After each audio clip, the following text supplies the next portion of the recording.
leibak amada yamna lairaba lukhrabi mama macha ani khak leirami. Lukhrabi adugi mingna Pisak kawi, aduga magi macha nupa adugina Poirei haina kaurami. Makhoigi imung asi asuki matik yamna lairami. Lukhrabi mama aduna makhoigi ingkhol macha aduda mana masing khara tharaga madubu kaithelda yoluraga madudagi panglakpa sel aduna mama macha anigi pukchak thaktuna hingbu oirami. Mama asonbi aduna hingnabagidamak ahing nungthil khaidana wana suzaba adu ubada pakang phajarakpada ngairiba Poireigi thamoinadi mamagidamak khanbada yamna nungaijaramde. Aduna nongmadi mamada Poireina asumna hairei. Ima, aisu karino thabak suba yaba mayengduna suragi. Imana sumna suraga leibase. Ayengba ngamdre. Imagi hakchangdasu yamna sonthana ure hawjikti. Aduna hawjikti nachasu pakang haibada pharaklabanina imagi sebada nacha amuk tawjaragi hawjikti. Yade icha pangal mapung phadri aduna ne imana hawjikki oinadi ngamna ba adamak sukhi. Hayeng ichana pangal mapung pharaklaba matamda imasu amuk potharaga loiredana. Ima nacha aise imagi mitta pisak piklingei oina adum uzabagi wani aise pakang pharabani ima. Afafatta loinama khangi aduna ai hayengdagi afang thabak suduna imabu yamna nungaina thamladabani. Adugane ima hayengdagi imasu kaithelda chatuna mana masing yonbado chatpa yaroiko aina ngamnaba loinama khonagani. Imadi hawjik potharaga leibiru. Asumna mathangi numitta Poirei adu ayuk ngana hagotuna mahakna suba yaba thabak thiba chatkirami. Aduga mahakna chatlamdaigi mikup adudasu mamada kaithel chape yaroi haina yamna kana sinarami. Asomdana Poirei adu thabak thiduna asum lakpada yamna chawba lofam amada mi mayam amana mana masing thaduna leiramba adu thengnarami. Madu bada Poireina matomta khanjarami. Oh, ada mi mayam ama thabak suribase masida changduni hekta hanglagi. Aina sum khanbada makhoigise sen piraga miyam asibu nektuna thabak suhanba mali. Yaragadi aisu mafam asida thabak suba yawba yagadra amukta hangluki. Asi haiduna mafam adomda prap changsilaklami. Aduga thabak suriba nupa amabu kauduna hairei. Ho yamba, sida mayamna thabak suriba sibu khusuman piraga nektuna suhalibro. Hoi, mani ibungo. Adu nangna du hanglidubu nate nangbu aikoina suriba thabak ase yawningbro. Hoi yamba, yaragadi aisu yawjagi. Nanaw aise ngasai ayuk anganbadagi thabak thiba thokjarakpani. Oh, adudi yengoi tu. Ada laksang macha ama leiribase. Asida aikhoigi lawfam asigi mapu ado lehobani. Mangonda nangsu thabak suba ado yawjagi haina hairaga hek yengo. Hoi yamba, yam nungaijari. Adudi nanaw ai amukta haiduna yengjarukige. Masidagi Poirei adu laksang aduda changlaga lawfam adugi mapu aduda asumna hairaklami.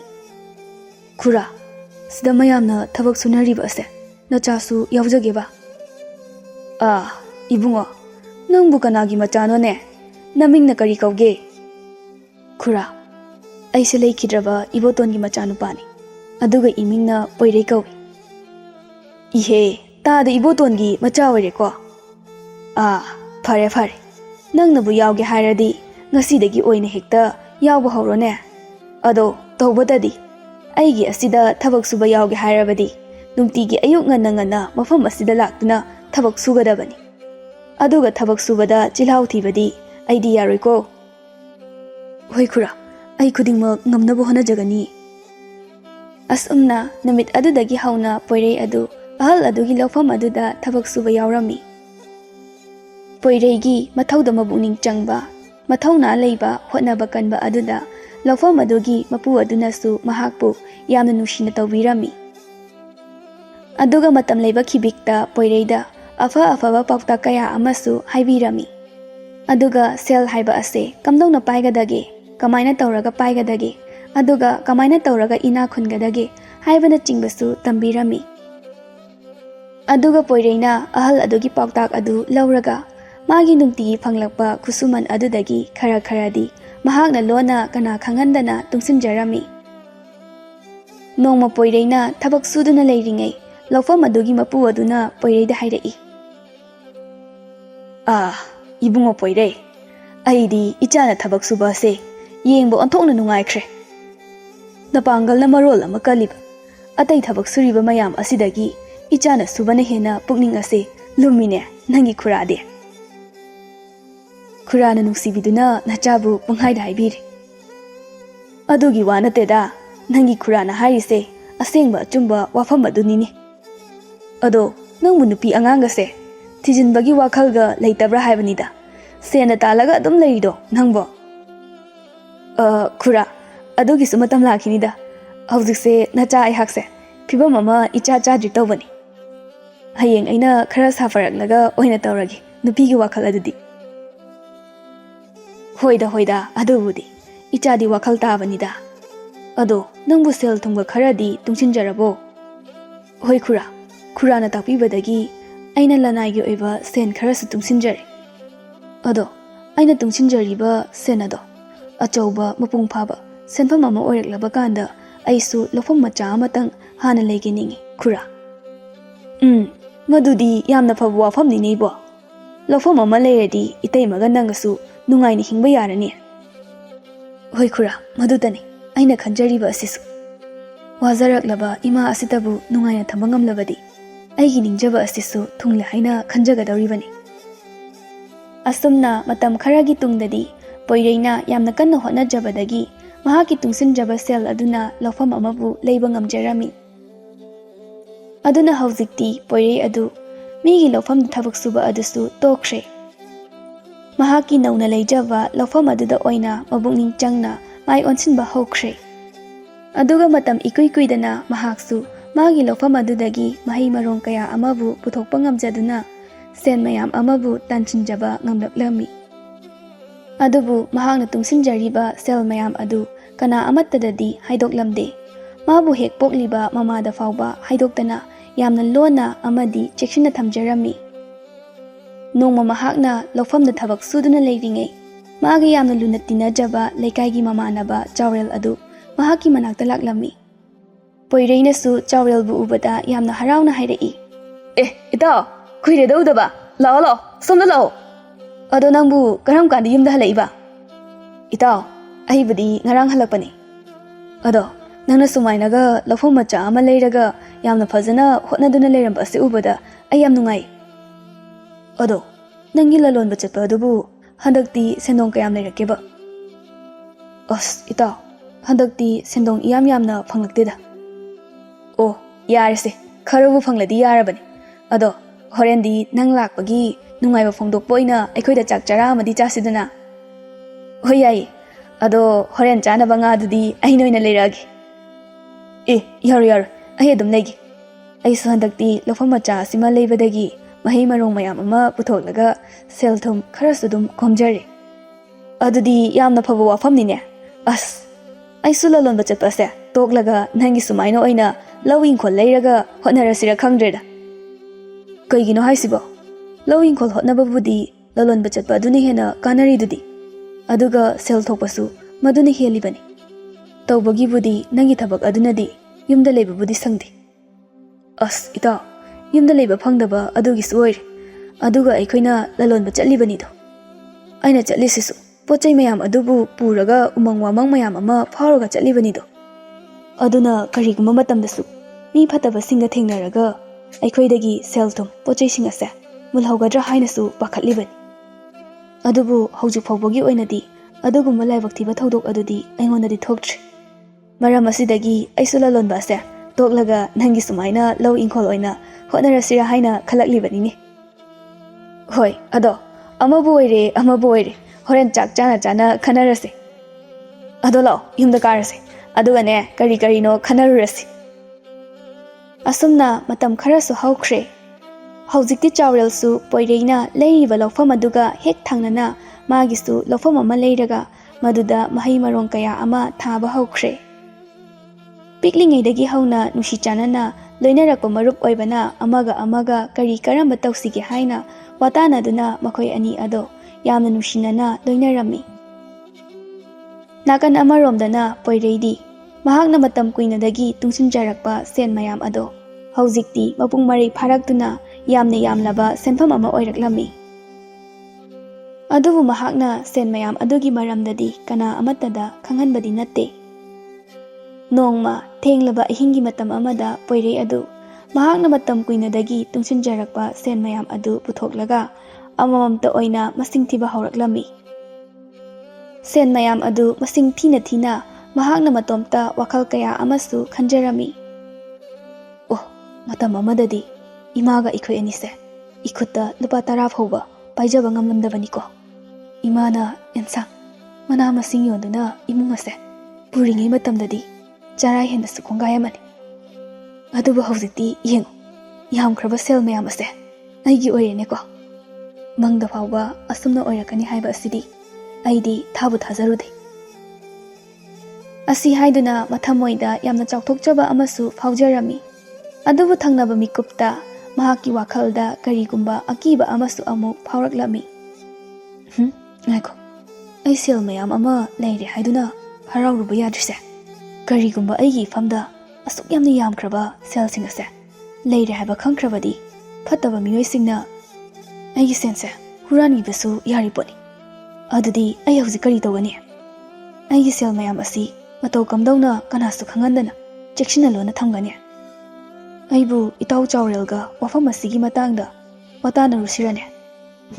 ꯅꯠꯇꯦ, ꯋꯥꯐꯝ ꯑꯁꯦ ꯀꯅꯥꯝꯇꯗ ꯍꯥꯏꯗꯣꯛꯂꯣꯏ꯫ ꯑꯩꯅꯦ ꯏꯁꯥꯅ ꯈꯨꯗꯤꯡꯃꯛ ꯐꯅꯕ ꯁꯤꯟꯖꯒꯅꯤ꯫ ꯃꯁꯤ ꯈꯟꯗꯨꯅ ꯑꯍꯤꯡꯗꯨꯃ ꯆꯨꯞꯅ ꯋꯥꯈꯜ ꯌꯥꯝꯅ ꯃꯨꯟꯅ ꯈꯟꯗꯨꯅ ꯂꯩꯔꯝꯃꯤ꯫ ꯑꯁꯨꯝꯅ ꯃꯇꯝ ꯑꯗꯨꯁꯨ ꯐꯅ ꯊꯦꯡꯖꯤꯟꯈ꯭ꯔꯦ꯫ ꯍꯧꯖꯤꯛꯇꯤ ꯈꯨꯟ ꯑꯗꯨ ꯃꯤꯆꯤꯛ ꯃꯤꯔꯥꯎꯈꯣꯜ ꯑꯃꯠꯇꯁꯨ ꯇꯥꯈꯤꯗ꯭ꯔꯦ꯫ ꯃꯇꯝ ꯑꯁꯤꯗ ꯄꯣꯏꯔꯩꯒꯤ ꯋꯥꯈꯜꯗ ꯑꯁꯨꯝꯅ ꯈꯜꯂꯛꯂꯝꯃꯤ꯫ ꯂꯩꯔꯦ, ꯑꯩꯅꯦ ꯁꯦꯜ ꯃꯌꯥꯝ ꯑꯁꯤꯕꯨ ꯎꯄꯨ ꯃꯆꯥ ꯑꯃꯗ ꯍꯥꯞꯂꯒ ꯀꯅꯥꯁꯨ ꯈꯪꯂꯔꯣꯏꯗꯕ ꯃꯐꯝ ꯑꯃꯗ ꯐꯨꯝꯖꯤꯟꯗꯨꯅ ꯊꯝꯈ꯭ꯔꯒꯦ꯫ ꯑꯗꯨꯗꯤ ꯑꯩꯈꯣꯏꯒꯤ ꯎꯃꯪ ꯃꯆꯥ ꯑꯁꯤꯗ ꯆꯠꯇꯨꯅ ꯃꯐꯝ ꯑꯗꯨꯗ ꯍꯧꯕ ꯎ ꯄꯥꯟꯕꯤ ꯑꯃꯒꯤ ꯃꯈꯣꯡꯗ ꯑꯣꯏꯅ ꯍꯦꯛꯇ ꯐꯨꯝꯂꯨꯔꯒꯦ꯫ ꯃꯇꯧ ꯑꯁꯨꯝꯅ ꯄꯣꯏꯔꯩꯅ ꯃꯍꯥꯛꯀꯤ ꯌꯥꯝꯂꯕ ꯁꯦꯟꯐꯝ ꯑꯗꯨꯕꯨ ꯎꯄꯨ ꯃꯆꯥ ꯑꯃꯗ ꯍꯥꯞꯆꯤꯜꯂꯒ ꯑꯍꯤꯡ ꯊꯦꯡꯂꯕ ꯃꯇꯝ ꯑꯗꯨꯗ ꯀꯅꯥꯁꯨ ꯈꯪꯍꯟꯗꯅ ꯎꯃꯪ ꯑꯗꯨꯗ ꯂꯥꯛꯂꯝꯃꯤ꯫ ꯃꯐꯝ ꯑꯗꯨ ꯌꯧꯔꯕꯗ ꯑꯆꯪꯕ ꯌꯥꯝꯅ ꯆꯥꯎꯕ ꯎ ꯄꯥꯟꯕꯤ ꯑꯃꯒꯤ ꯃꯈꯣꯡꯗ ꯁꯦꯜ ꯃꯌꯥꯝ ꯑꯗꯨꯕꯨ ꯐꯨꯝꯖꯤꯟꯗꯨꯅ ꯊꯝꯂꯝꯃꯤ꯫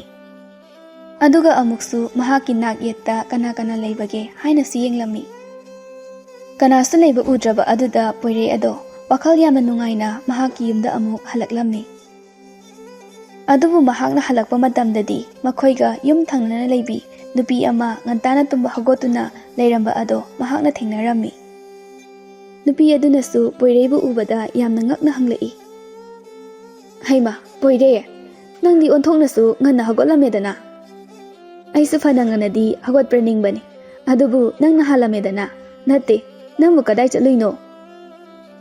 ꯂꯝꯕꯤ ꯁꯣꯝꯗꯩ ꯆꯪꯂꯛꯂꯤꯁꯤꯕꯨ ꯅꯪꯕꯨ ꯂꯧꯁꯪꯗꯒꯤ ꯂꯦꯛꯂꯨꯕ꯭ꯔꯣ?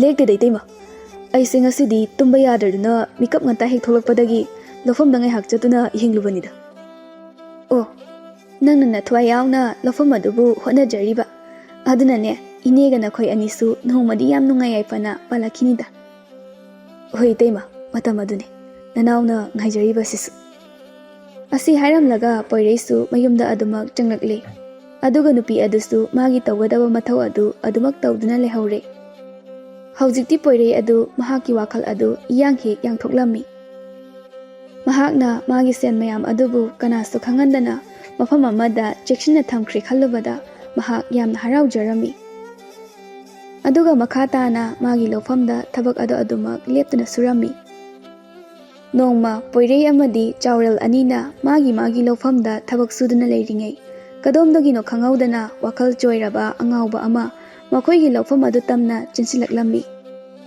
ꯑꯗꯨꯒ ꯄꯣꯏꯔꯩꯒꯤ ꯂꯧꯐꯝꯗ ꯄꯥꯟꯕ ꯊꯕꯤ ꯈꯔꯗꯨ ꯍꯦꯛ ꯍꯦꯛꯇꯨꯅ ꯆꯥꯕ ꯍꯧꯔꯛꯂꯝꯃꯤ꯫ ꯄꯣꯏꯔꯩꯗꯤ ꯑꯍꯥꯟꯕꯗ ꯅꯨꯄꯥ ꯑꯗꯨ ꯑꯉꯥꯎꯕ ꯑꯃꯅꯤ ꯍꯥꯏꯕ ꯑꯁꯦ ꯈꯪꯗꯕꯗꯒꯤ ꯌꯥꯝꯅ ꯁꯥꯎꯅ ꯍꯥꯏꯔꯛꯂꯝꯃꯤ꯫ ꯍꯩ, ꯀꯔꯤꯅꯣ ꯅꯪꯅ ꯇꯧꯔꯤꯕꯗꯣ? ꯑꯩ ꯂꯩꯔꯤꯕꯁꯨ ꯎꯗ꯭ꯔꯣ? ꯅꯪꯅ ꯆꯥꯅꯤꯡꯕ ꯂꯩꯔꯁꯨ ꯑꯃꯠꯇ ꯆꯥꯒꯦ ꯍꯥꯏꯕ ꯌꯥꯗꯕ꯭ꯔꯣ?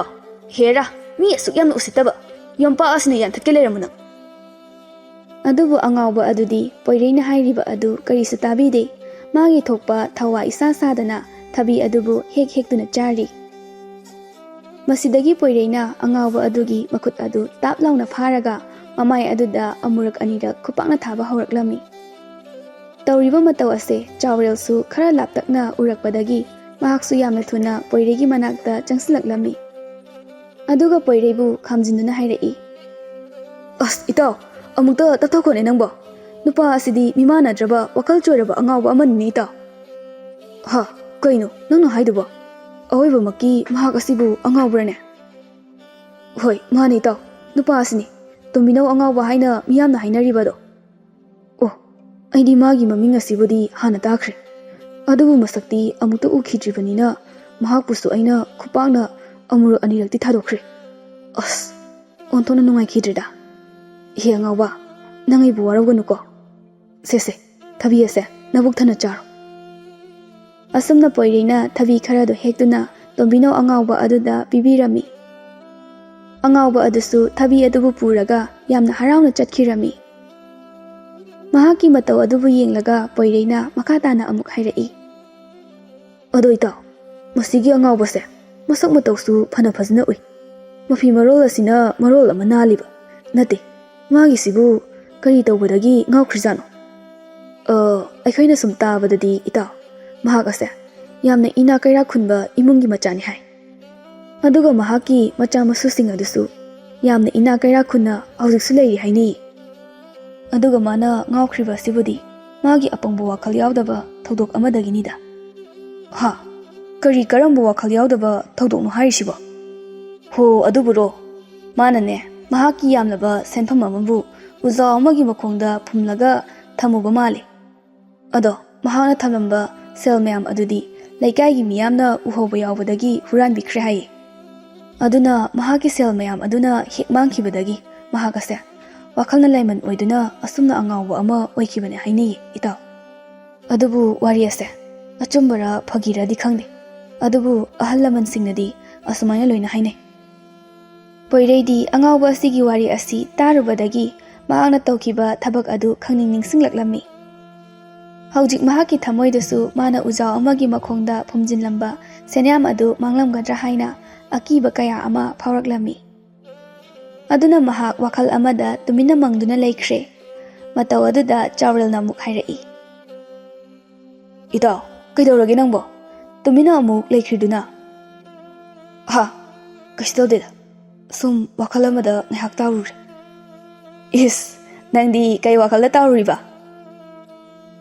Atay kasi natida. Haujik aina angawba aduda phukibada. Sum khaluraga nungayagdraba. Adu inida. Hera, adugibu. Nang sukhanglaga tawkibasu nate kaino.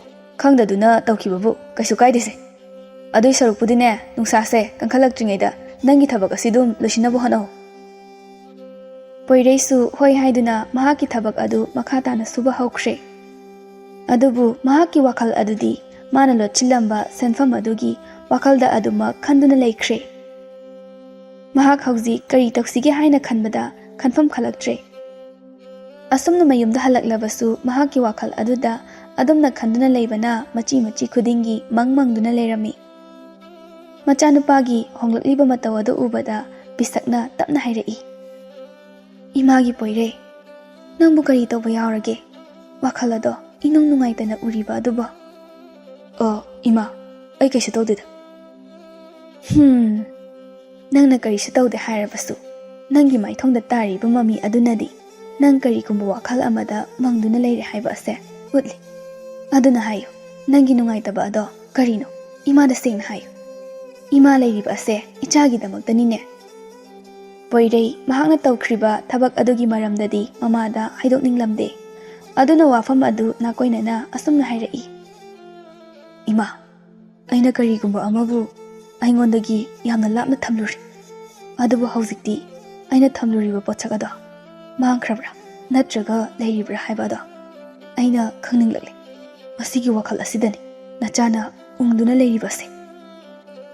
Andogibu karigi wakhal wadoribano. Nangna khangingliba ado yengdanadi khangba ngamloi. Aduna nangna pochak adubu thamlamliba mafam aduda chatuna pochak ado leiribra haina yenglucho. Matam aduda khaktang nangna asengba ado khangba ngamdoribani. Hoima, adudi ay hayengma chatuna hekti yenglurake.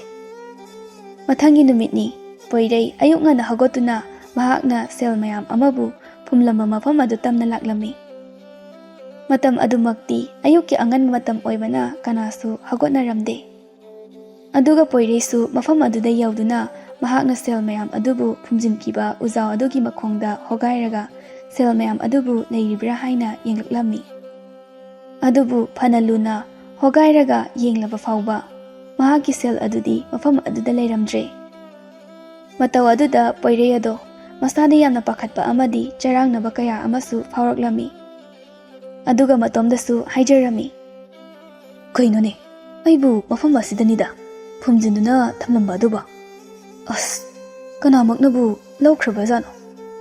ꯅꯠꯇ꯭ꯔꯒ ꯑꯩꯅ ꯐꯨꯝꯖꯤꯟꯈꯤꯕ ꯃꯐꯝ ꯑꯁꯤꯕꯨ ꯑꯣꯟꯅꯅ ꯇꯧꯈꯥꯏꯔꯕꯖꯥꯠꯂ? ꯅꯠꯇꯦꯗ, ꯑꯣꯟꯅꯗꯦꯗ, ꯑꯩ ꯃꯐꯝ ꯑꯁꯦ ꯌꯥꯝꯅ ꯃꯨꯟꯅ ꯈꯪꯏ꯫ ꯑꯗꯨꯅ ꯃꯁꯤꯒꯤ ꯃꯐꯝ ꯑꯁꯦ ꯁꯣꯏꯗꯅ ꯆꯨꯝꯒꯅꯤꯗ꯫ ꯑꯁ, ꯀꯩꯅꯣꯅꯦ ꯑꯩꯅ ꯍꯧꯖꯤꯛ ꯇꯧꯗꯣꯏꯁꯤꯕꯣ? ꯑꯣ, ꯑꯩꯍꯥꯛ ꯑꯁꯦ ꯑꯣꯟꯊꯣꯛꯅꯁꯨ ꯋꯥꯈꯜ ꯌꯥꯎꯗꯕ ꯑꯄꯪꯕ ꯍꯥꯏꯕ ꯑꯗꯨꯅꯤꯗꯀꯣ꯫ ꯅꯠꯇꯦ, ꯑꯩꯕꯨ ꯋꯥꯐꯝ ꯑꯁꯦ ꯏꯃꯥꯒꯤ ꯃꯐꯝꯗ ꯀꯃꯥꯏꯅ ꯍꯥꯏꯒꯗꯧꯔꯤꯕꯅꯣ? ꯍꯦ ꯏꯁꯣꯔ, ꯀꯩꯅꯣ ꯑꯩꯒꯤ ꯂꯥꯏꯕꯛ ꯑꯁꯤꯗ ꯇꯝꯂꯝꯂꯤꯕ ꯑꯁꯤꯕꯣ? ꯑꯩ ꯂꯣꯏꯔꯦ, ꯄꯨꯡꯃꯥꯡ ꯃꯥꯡꯂꯦ, ꯍꯧꯖꯤꯛꯇꯤ ꯄꯨꯝꯅꯃꯛ ꯄꯨꯡꯂꯣꯏ ꯂꯣꯏꯔꯦ꯫ ꯑꯁꯤ ꯍꯥꯏꯗꯨꯅ ꯃꯀꯣꯛꯇ ꯃꯈꯨꯠ ꯑꯗꯨ ꯍꯥꯞꯇꯨꯅ ꯂꯩꯃꯥꯏ ꯑꯗꯨꯗ ꯐꯝꯊꯗꯨꯅ ꯂꯩꯔꯝꯃꯤ꯫ ꯑꯗꯨꯒ ꯐꯝꯕ ꯌꯥꯕ ꯐꯝꯂꯕ ꯇꯨꯡꯗ ꯎꯄꯥꯏ ꯂꯩꯇ꯭ꯔꯗꯨꯅ ꯃꯍꯥꯛ ꯋꯥꯈꯜ ꯌꯥꯝꯅ ꯅꯨꯡꯉꯥꯏꯇ ꯃꯌꯨꯝꯗ ꯑꯃꯨꯛ ꯍꯜꯂꯛꯂꯝꯃꯤ꯫ ꯑꯗꯨꯕꯨ ꯃꯍꯥꯛ ꯃꯃꯥꯒꯤ ꯃꯃꯥꯡꯗꯗꯤ ꯃꯥꯒꯤ ꯑꯋꯥꯕ ꯋꯥꯈꯜ ꯑꯗꯨ ꯎꯍꯟꯅꯤꯡꯗꯕꯗꯒꯤ ꯃꯥꯏꯊꯣꯡꯗ ꯃꯣꯃꯣꯟ ꯅꯣꯛꯁꯤꯟꯅꯗꯨꯅ ꯍꯔꯥꯎꯅ ꯂꯩꯁꯤꯟꯅꯔꯝꯃꯤ꯫ ꯑꯗꯨꯕꯨ ꯄꯤꯁꯛꯅꯗꯤ ꯃꯆꯥꯅꯨꯄꯥ ꯄꯣꯏꯔꯩꯅ ꯃꯉꯣꯟꯗ ꯀꯔꯤꯒꯨꯝꯕ ꯋꯥꯐꯝ ꯈꯔꯗꯤ ꯃꯤꯅꯝꯗꯨꯅ ꯊꯝꯂꯦ ꯍꯥꯏꯕ ꯑꯁꯤ ꯈꯪꯂꯝꯃꯤ꯫ ꯑꯗꯨꯕꯨ ꯃꯍꯥꯛ ꯃꯆꯥꯗꯗꯤ ꯋꯥꯐꯝ ꯑꯗꯨꯒꯤ ꯃꯔꯝꯗ ꯀꯔꯤꯁꯨ ꯍꯪꯂꯨꯕ ꯇꯧꯗꯦ꯫ ꯃꯍꯥꯛꯅ ꯈꯟꯈꯤ ꯃꯗꯨꯗꯤ ꯃꯆꯥꯅꯨꯄꯥ ꯄꯣꯏꯔꯩꯅ ꯃꯃꯥ ꯑꯣꯏꯕꯤ ꯃꯍꯥꯛꯀꯤ ꯃꯐꯝꯗ ꯋꯥꯐꯝ ꯑꯗꯨꯕꯨ ꯅꯣꯡꯃꯗꯤ ꯁꯣꯏꯗꯅ ꯈꯪꯍꯜꯂꯛꯈꯤꯅꯤ ꯍꯥꯏꯕ ꯑꯁꯤꯅꯤ꯫ ꯃꯇꯝꯗꯤ ꯑꯁꯨꯝ ꯍꯧꯈꯤ, ꯑꯗꯨꯕꯨ ꯄꯣꯏꯔꯩꯒꯤ ꯃꯥꯡꯈ꯭ꯔꯕ ꯁꯦꯟꯐꯝꯁꯤꯡ ꯑꯗꯨꯒꯤ ꯂꯪꯂꯥ ꯂꯪꯖꯤꯟꯗꯤ ꯑꯃꯠꯇ ꯐꯪꯕ ꯉꯝꯈꯤꯗꯦ꯫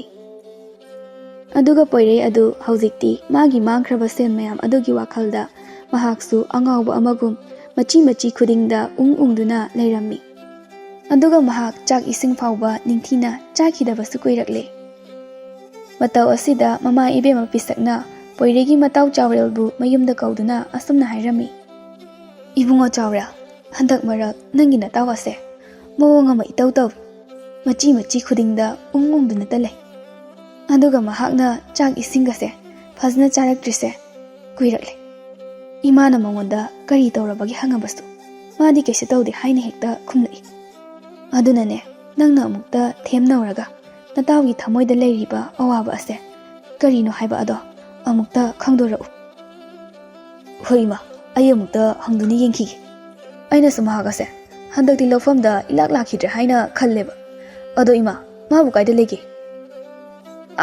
ꯃꯅꯤꯡꯒꯤ ꯇꯨꯔꯦꯜ ꯃꯆꯥ ꯑꯗꯨꯒꯤ ꯃꯅꯥꯛꯇ ꯐꯝꯂꯒ ꯂꯩꯍꯧꯕꯅꯤ꯫ ꯑꯣ, ꯑꯗꯨꯗꯤ ꯑꯩ ꯑꯃꯨꯛꯇ ꯃꯥꯒꯤ ꯃꯅꯥꯛꯇ ꯆꯠꯇꯨꯅ ꯍꯪꯂꯨꯈꯤꯒꯦ ꯏꯃꯥ꯫ ꯑꯁꯤ ꯍꯥꯏꯗꯨꯅ ꯄꯣꯏꯔꯩꯒꯤ ꯃꯅꯥꯛꯇ ꯆꯪꯂꯛꯂꯝꯃꯤ꯫ ꯑꯗꯨꯒ ꯍꯥꯏꯔꯛꯏ, ꯏꯇꯥꯎ, ꯅꯪꯕꯨ ꯁꯤꯗ ꯀꯩꯗꯧꯔꯝꯂꯤꯅꯣ? ꯅꯪ ꯂꯥꯛꯂꯤꯔꯣ? ꯀꯩꯁꯨ ꯇꯧꯔꯝꯗꯦꯗ, ꯁꯨꯝ ꯐꯝꯂꯝꯕꯅꯦ꯫ ꯃꯤꯅ ꯑꯆꯤꯛꯄ ꯃꯐꯝ ꯊꯤꯗꯨꯅ ꯐꯝꯂꯛꯄ ꯍꯥꯏꯕꯁꯦ ꯋꯥꯈꯜ ꯅꯨꯡꯉꯥꯏꯇꯕꯒꯤ ꯑꯍꯥꯟꯕ ꯈꯣꯡꯊꯥꯡꯅꯤ꯫ ꯑꯗꯣ ꯅꯪꯕꯨ ꯀꯔꯤ ꯇꯧꯔꯒꯦꯕ?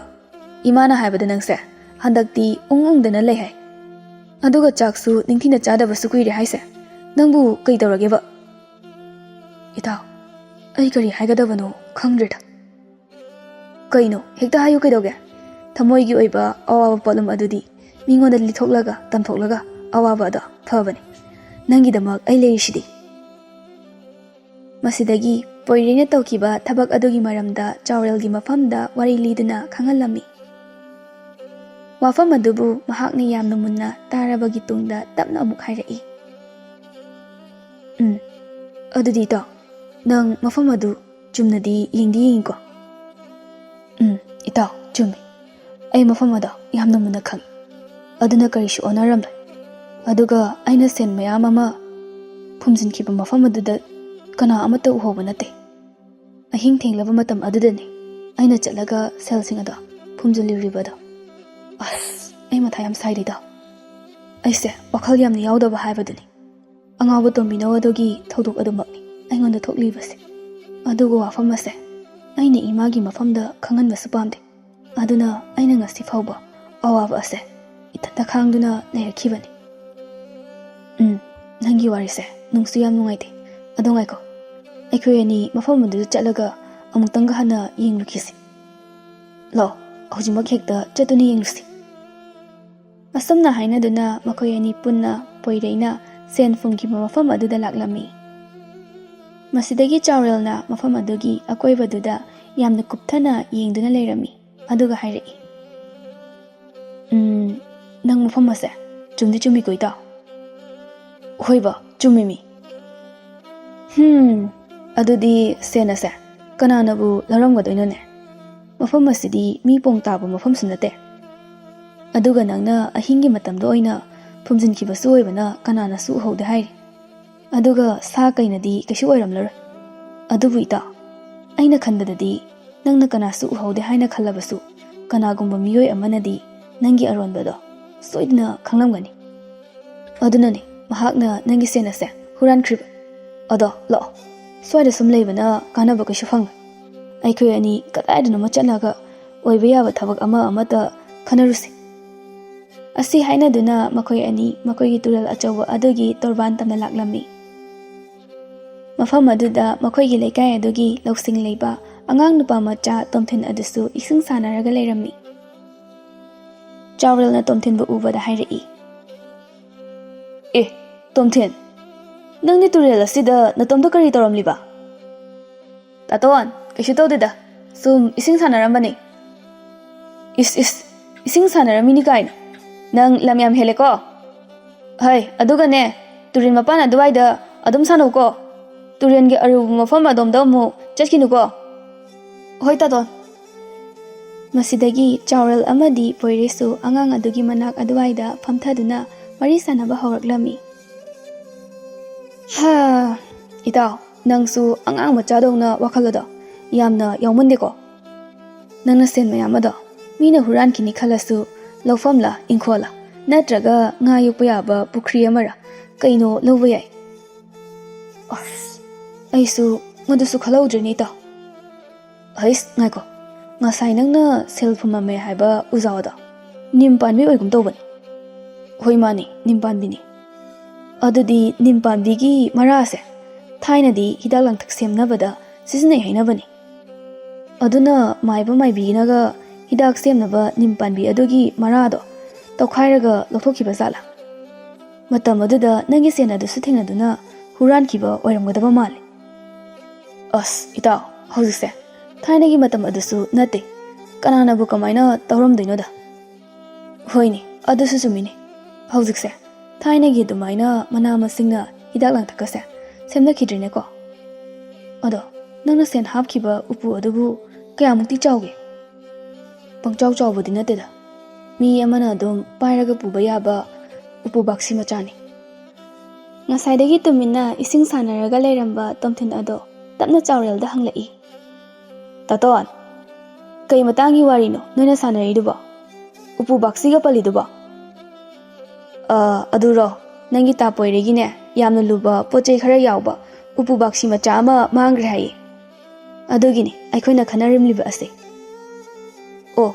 Ado aina di ngarang na hanse tombinau angawba aduna una saba upu bakshi amadi pairaga ko chachkiba ado uhowe.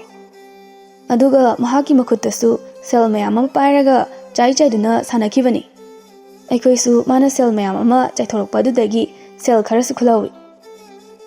Ita ngaikone tomthina hariba wafam asina achumba oiradi angawu nupa aduna nangi senado soiduna huralamdagani. Aisu adumaina khalibani law adudi aikhoi ani hojingmak madugi angawbada amunda thirusi. Tasengba makisu poireina sen phumjinkiba mafam aduda tombinau angawba adudi wakal choiraba mi ama oibana mafam aduda koichachatuna leirami. Adubu poireina di angawba adubu ukide. Aduga mahakna ujaw adugi makhongda tawkhaiduna sen phumjinkiba matam aduda angawbu nupa adugi wakalda mamangda mahakna asumna sen phumjinkiba adugi matang ado khangning ningsinglakbagum tawki. Maram asidagi mahak poireina hek chatkibaga poireina phumjilamba sel yauraba upu bakshi adu amuk tawkhaiduna lathokkiba oiramni. ꯑꯁꯣꯝꯗꯅ ꯆꯥꯎꯔꯦꯜ ꯑꯃꯗꯤ ꯄꯣꯏꯔꯩ ꯑꯗꯨ ꯑꯉꯥꯎꯕ ꯇꯣꯝꯕꯤꯅꯧ ꯑꯗꯨꯕꯨ ꯀꯣꯏꯊꯤ ꯊꯤꯕ ꯂꯥꯛꯂꯝꯃꯤ꯫ ꯂꯧꯕꯨꯛ ꯂꯝꯍꯥꯡ ꯇꯨꯔꯦꯟ ꯇꯣꯔꯕꯥꯟ ꯁꯤꯟ ꯊꯨꯡꯕ ꯊꯤꯔꯕꯁꯨ ꯑꯉꯥꯎꯕ ꯑꯗꯨꯗꯤ ꯐꯪꯕ ꯀꯧꯕ ꯂꯩꯇꯦ꯫ ꯑꯗꯨꯕꯨ ꯃꯈꯣꯏ ꯑꯅꯤ ꯊꯤꯕꯗꯤ ꯂꯦꯞꯂꯝꯗꯦ꯫ ꯉꯥꯏꯍꯥꯛ ꯂꯩꯔꯒ ꯂꯝꯕꯤꯗ ꯑꯍꯜ ꯑꯃ ꯑꯅꯤ ꯊꯦꯡꯅꯔꯝꯃꯤ꯫ ꯃꯁꯤꯗꯒꯤ ꯆꯥꯎꯔꯦꯜꯅ ꯑꯍꯜꯁꯤꯡ ꯑꯗꯨꯗ ꯍꯪꯂꯛꯏ, "ꯈꯨꯔꯥ, ꯇꯣꯝꯕꯤꯅꯧ ꯍꯥꯏꯕ ꯑꯉꯥꯎꯕꯗꯨꯕꯨ ꯂꯝꯕꯤ ꯂꯝꯒꯥꯡꯗꯒ ꯊꯦꯡꯅꯕꯤꯔꯛꯄ꯭ꯔꯣ?" "ꯃꯗꯨꯒꯤ ꯑꯉꯥꯎꯕꯗꯨꯗꯤ ꯑꯋꯥꯡ ꯊꯪꯕꯩ ꯃꯣꯡꯁꯣꯡ ꯑꯁꯤꯗ ꯎꯄꯨ ꯕꯥꯛꯁꯤ ꯃꯆꯥ ꯑꯃ ꯀꯣꯜꯂꯒ ꯐꯝꯗꯨꯅ ꯂꯩꯍꯧꯕꯅꯤ." "ꯅꯠꯇꯦꯅꯦ ꯏꯆꯥꯁꯥ, ꯀꯔꯤ ꯇꯧꯕ ꯌꯥꯎꯔꯒꯦꯅꯦ ꯅꯣꯏꯅ ꯑꯉꯥꯎꯕ ꯑꯗꯨꯕꯨ ꯀꯣꯏꯊꯤ ꯊꯤꯔꯤꯕ ꯑꯗꯨꯕꯣ?" "ꯀꯩꯁꯨ ꯇꯧꯗꯦꯗ ꯈꯨꯔꯥ, ꯆꯨꯝꯅ ꯁꯨꯝ ꯍꯪꯕꯅꯤꯗ." ꯑꯁꯤ ꯍꯥꯏꯗꯨꯅ ꯄꯣꯏꯔꯩ ꯑꯃꯗꯤ ꯆꯥꯎꯔꯦꯜ ꯑꯅꯤ ꯑꯗꯨ ꯇꯣꯝꯕꯤꯅꯧꯅ ꯂꯩꯍꯧꯋꯦ ꯍꯥꯏꯕ ꯃꯐꯝ ꯑꯗꯣꯝꯗ ꯊꯨꯅꯃꯛ ꯂꯥꯛꯂꯝꯃꯤ꯫ ꯑꯍꯜꯁꯤꯡ ꯑꯗꯨꯁꯨ ꯃꯈꯣꯏ ꯑꯅꯤꯒꯤ ꯃꯇꯧ ꯑꯗꯨꯗ ꯆꯤꯡꯅꯕ ꯈꯔꯗꯤ ꯐꯥꯎꯖꯔꯝꯃꯤ, ꯑꯗꯨꯕꯨ ꯃꯈꯣꯏ ꯀꯔꯤꯁꯨ ꯊꯣꯏꯅ ꯈꯟꯖꯤꯜꯂꯨꯗ꯭ꯔꯦ꯫ ꯉꯥꯏꯍꯥꯛꯀꯤ ꯃꯇꯨꯡꯗꯗꯤ ꯇꯣꯝꯕꯤꯅꯧꯁꯨ ꯃꯣꯡꯁꯣꯡ ꯑꯗꯨꯗ ꯐꯝꯃꯒ ꯂꯩꯔꯝꯕ ꯑꯗꯣ ꯃꯈꯣꯏ ꯑꯅꯤꯅ ꯊꯦꯡꯅꯔꯝꯃꯤ꯫ ꯑꯗꯨꯒ ꯄꯣꯏꯔꯩꯅ ꯇꯣꯝꯕꯤꯅꯧꯒꯤ ꯃꯈꯨꯠꯇꯒꯤ ꯎꯄꯨ ꯑꯗꯨ ꯇꯥꯞ ꯂꯥꯎꯅ ꯃꯨꯟꯗꯨꯅ ꯌꯦꯡꯂꯨꯕ ꯃꯇꯝꯗꯗꯤ ꯁꯦꯟꯗꯤ ꯑꯝꯇ ꯌꯥꯎꯔꯝꯗ꯭ꯔꯦ꯫ ꯃꯁꯤꯗꯒꯤ ꯃꯈꯣꯏꯅ ꯉꯁꯥꯏ ꯇꯣꯝꯊꯤꯟꯅ ꯍꯥꯏꯈꯤꯕ ꯋꯥꯐꯝ ꯑꯗꯨ ꯈꯪꯅꯤꯡ ꯅꯤꯡꯁꯤꯡꯂꯛꯂꯝꯃꯤ꯫ ꯑꯗꯨꯅ ꯎꯄꯨ ꯃꯅꯨꯡ ꯑꯁꯤꯗ ꯌꯥꯎꯈꯤꯕ ꯁꯦꯟ ꯃꯌꯥꯝ ꯑꯗꯨ ꯑꯉꯥꯎꯕ ꯑꯁꯤꯅ ꯂꯣꯏꯅꯃꯛ ꯆꯥꯏꯊꯣꯛꯇꯨꯅ ꯃꯥꯡꯍꯜꯂꯝꯂꯒꯅꯤ ꯍꯥꯏꯕ ꯑꯁꯦ ꯃꯈꯣꯏ ꯑꯅꯤꯅ ꯈꯪꯂꯝꯃꯤ꯫ ꯍꯧꯖꯤꯛꯇꯤ ꯄꯣꯏꯔꯩ ꯑꯗꯨ ꯃꯍꯥꯛꯅ ꯇꯧꯈꯤꯕ ꯋꯥꯈꯜ ꯌꯥꯎꯗꯕ ꯑꯄꯪꯕꯒꯤ ꯊꯧꯑꯣꯡ ꯑꯗꯨꯅ ꯃꯥꯒꯤ ꯁꯦꯜ ꯃꯌꯥꯝ ꯑꯗꯨ ꯑꯔꯦꯝꯕꯗ ꯂꯣꯏꯅ ꯃꯥꯡꯈꯤꯕꯅꯤ ꯍꯥꯏꯕꯗꯣ ꯈꯪꯖꯔꯛꯂꯝꯃꯤ꯫ ꯑꯗꯨꯅ ꯃꯍꯥꯛ ꯃꯇꯨꯡꯗꯗꯤ ꯑꯗꯨꯒꯨꯝꯕ ꯋꯥꯈꯜ ꯌꯥꯎꯗꯕꯒꯤ ꯊꯕꯛ ꯑꯗꯨ ꯑꯃꯨꯛ ꯍꯟꯅ ꯇꯧꯔꯔꯣꯏ ꯍꯥꯏꯅ ꯂꯦꯞꯈ꯭ꯔꯦ꯫ ꯅꯨꯃꯤꯠ ꯑꯗꯨꯗꯒꯤ ꯍꯧꯅ ꯄꯣꯏꯔꯩ ꯑꯗꯨ ꯃꯍꯥꯛꯀꯤ ꯍꯥꯟꯅꯒꯤ ꯄꯨꯟꯁꯤꯗ ꯑꯃꯨꯛ ꯍꯟꯖꯤꯜꯂꯛꯇꯨꯅ ꯃꯥꯒꯤ ꯂꯧꯐꯝ ꯃꯆꯥ ꯑꯗꯨꯗ ꯃꯥꯏ ꯑꯣꯟꯁꯤꯜꯂꯒ ꯊꯕꯛ ꯀꯟꯅ ꯁꯨꯕ ꯍꯧꯔꯛꯂꯝꯃꯤ꯫ ꯑꯗꯨꯒ ꯃꯍꯥꯛ ꯍꯟꯗꯛꯇꯤ ꯁꯦꯟ ꯇꯨꯡꯁꯤꯟꯕ ꯇꯥꯔꯕꯁꯨ ꯃꯥꯒꯤ ꯑꯄꯣꯛꯄꯤ ꯃꯃꯥꯗ ꯑꯣꯏꯅ ꯄꯤꯁꯤꯟꯗꯨꯅ ꯇꯨꯡꯁꯤꯜꯍꯜꯂꯝꯃꯤ꯫ ꯑꯗꯨꯒ ꯁꯦꯜꯁꯤꯡ ꯑꯗꯨꯅ ꯌꯥꯝꯂꯛꯂꯕ ꯃꯇꯝꯗ ꯏꯃꯨꯡꯒꯤ ꯑꯣꯏꯕ ꯌꯥꯕ ꯃꯆꯥꯛ ꯃꯔꯜ ꯍꯥꯏꯕꯗꯤ ꯂꯧꯁꯤꯡ ꯏꯪꯈꯣꯜꯅꯆꯤꯡꯕ ꯑꯃꯗꯤ ꯌꯨꯝꯗ ꯂꯣꯏꯕ ꯌꯥꯕ ꯁꯥ ꯁꯟ ꯃꯌꯥꯝ ꯑꯃꯕꯨ ꯂꯩꯁꯤꯟꯗꯨꯅ ꯊꯝꯂꯝꯃꯤ꯫ ꯃꯇꯧ ꯑꯁꯨꯝꯅ ꯄꯣꯏꯔꯩ ꯑꯗꯨ ꯍꯧꯖꯤꯛꯇꯤ ꯌꯥꯝꯅ ꯏꯅꯥꯛ ꯈꯨꯟꯕ ꯃꯤꯑꯣꯏ ꯑꯃꯁꯨ ꯑꯣꯏꯕ ꯉꯝꯈꯤꯔꯝꯃꯤ꯫ ꯑꯗꯨꯒ ꯃꯍꯥꯛ ꯃꯥꯡꯂꯝꯆꯠꯇ ꯇꯧꯈꯤꯕ ꯑꯄꯪꯕꯒꯤ ꯊꯧꯑꯣꯡ ꯑꯗꯨꯃꯗꯤ ꯑꯃꯨꯛ ꯍꯟꯅꯁꯨ ꯇꯧꯈꯤꯗ꯭ꯔꯦ, ꯑꯗꯨꯒ ꯇꯧꯒꯦꯁꯨ ꯈꯟꯈꯤꯗ꯭ꯔꯦ꯫ ꯃꯇꯧ ꯑꯁꯨꯝꯅ ꯍꯧꯖꯤꯛꯇꯤ ꯄꯣꯏꯔꯩ ꯑꯗꯨ ꯑꯋꯥꯠ ꯑꯄꯥ ꯂꯩꯇꯅ ꯃꯍꯥꯛꯀꯤ ꯃꯃꯥꯒ ꯃꯈꯣꯏ ꯑꯅꯤ ꯌꯥꯝꯅ ꯅꯨꯡꯉꯥꯏꯅ ꯂꯩꯈꯤꯔꯝꯃꯤ꯫